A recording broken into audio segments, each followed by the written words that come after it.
Alright, Travis, I'm going to try to show you a little bit about this the rear differential here on this Studebaker. I really don't know how well this is going to be all in focus here or into the video, but let me show you what I've got here.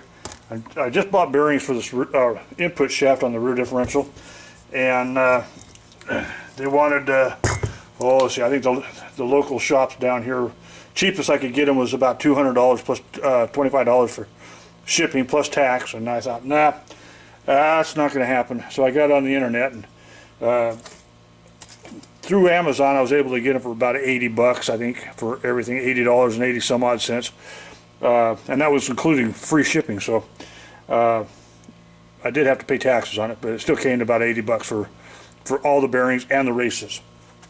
Anyway, these two holes right here are let me see, is that, yeah, that's shown in the video. These two holes here are drain holes, so this obviously mounts in there upside down. What is or like this here, so the oil passes through your bearings here, goes into the inside here, and I don't know if I can show you. Let me pull that out of there. Okay, inside here there's a cup right there. I'm not sure if you can see that little square pocket there, but that pocket is where it catches some of the oil, and then it drains them back down through those two holes there, back into the pumpkin of the differential.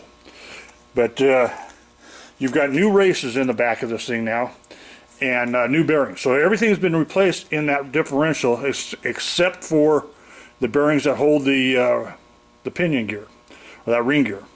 The ring gear is the only thing I haven't replaced the bearings on it yet, but everything else in it has been replaced. Anyway, she goes in there like this here. You got your gear sitting like this here, or your worm gear sitting in there like so. Now this piece here has got the other bearing in it for the other half. Now what I've done here is I've actually filed these pieces, or these notches in here. I was having a heck of a time trying to hit that lip with a punch and drive that out. I didn't want to damage it because I didn't know if I could get another one, so I was able to get another one. But anyway, I didn't want to damage it when I first put it or took it out, so I didn't want to hit it with a steel punch. I wanted to use a brass punch. But now I've cut these grooves in here, or these little notches, so you can get a punch in here pretty easy now and drive it back out of there. It should have had those to begin with. It has them on the lower one, but not on the upper one. Anyway, you got a new bearing put in here, new races put in there. This piece on this side is nothing more than a piece of steel that's kind of cone shaped. It's cone shaped and then flattened over. And what that's for is they don't have seals on these things as such. What they have is a felt pad that's been cut to fit. Now the felt pad is sitting right here. They didn't have silicone back then. So what I've done is I've taken this felt pad, actually there's two of them sandwiched together, and I've smeared felt or silicone all over this thing, because what this does is this here fits around this piece here. This has got this groove in here, and this groove is actually threaded all the way around. And what that's designed to do is to any grease that's or oil that's been leaking past, that groove is designed to wick it back into the differential, back into the pumpkin, so that it doesn't leak on the outside. Well, unfortunately, this damn groove gives it a channel that allows it to pass through while it's sitting still and leaks under the ground. It just sits there and runs around and around and around until it starts dripping. Bad design. I can't do anything about it.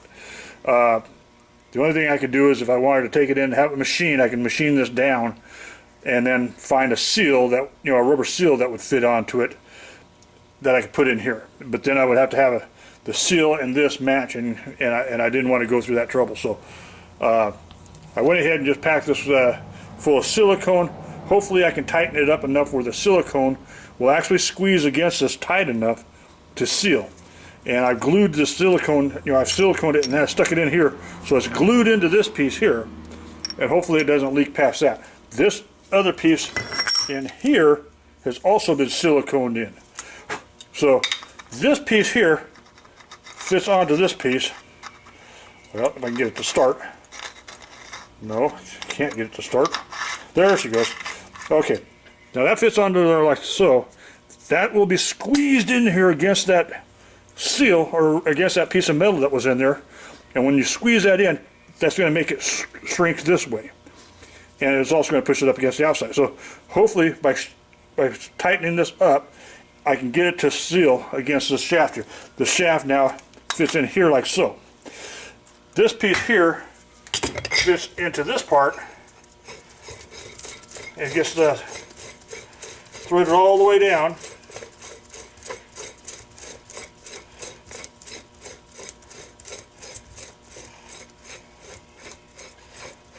Okay, now you got it threaded.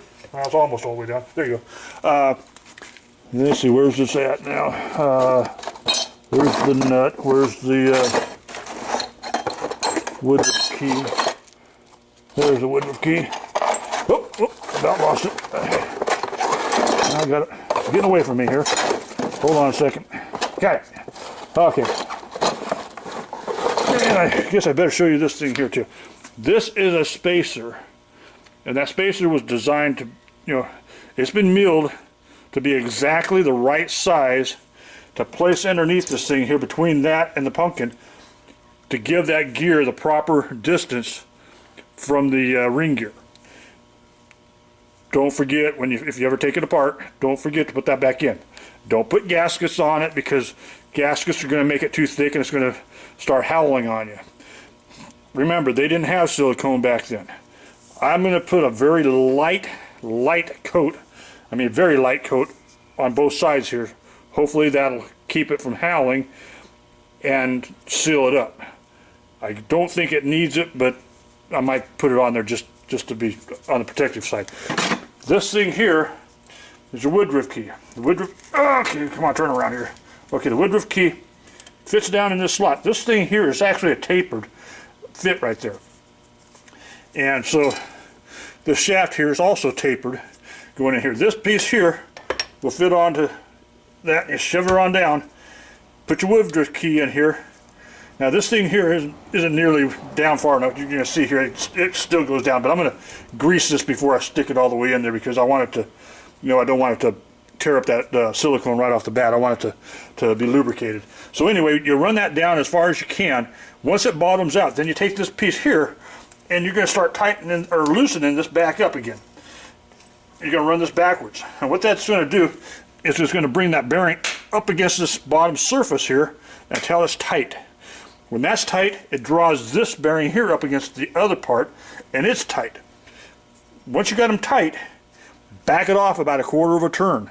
You don't want it to be really tight so that you're going to burn up your bearings, burn up your surfaces. You want to have it loose enough that it'll be free turning. You can get grease in between there without it, squishing all the grease out. You want to be able to have enough room in there for the grease to actually fit in between the bearings and stuff. This bolt here, or nut, will fit on here and tighten down. Once you have all this stuff tightened down, this bolt here, and you have this adjusted to the proper spacing, and you have your seal smashed down where you want it, you line up your notches here. Once you get your notches lined up, then this piece here fits in here like so and will lock your notches in place so that they won't move anymore. They won't back off or tighten up anymore. This then will go through here like so, but that locks everything in place. Then you're done. You just go ahead and install it. Make sure that you put that spacer back in there. But I thought I'd show you how to put it together, how it comes apart. This thing here, I'm going to tell you right now, is a real pain in the ass. You're going to have to take and heat this thing with a torch to get this thing to pop loose off of your axle here. That axle, being tapered fit like that, is a real pain in the ass. I had to put a pulley puller on that thing, put pressure on it, heat it with a torch around here, trying to get that thing to expand, and then whack it with a hammer a couple times on the side and on the end of that thing, and by vibrating it like that, it finally broke loose.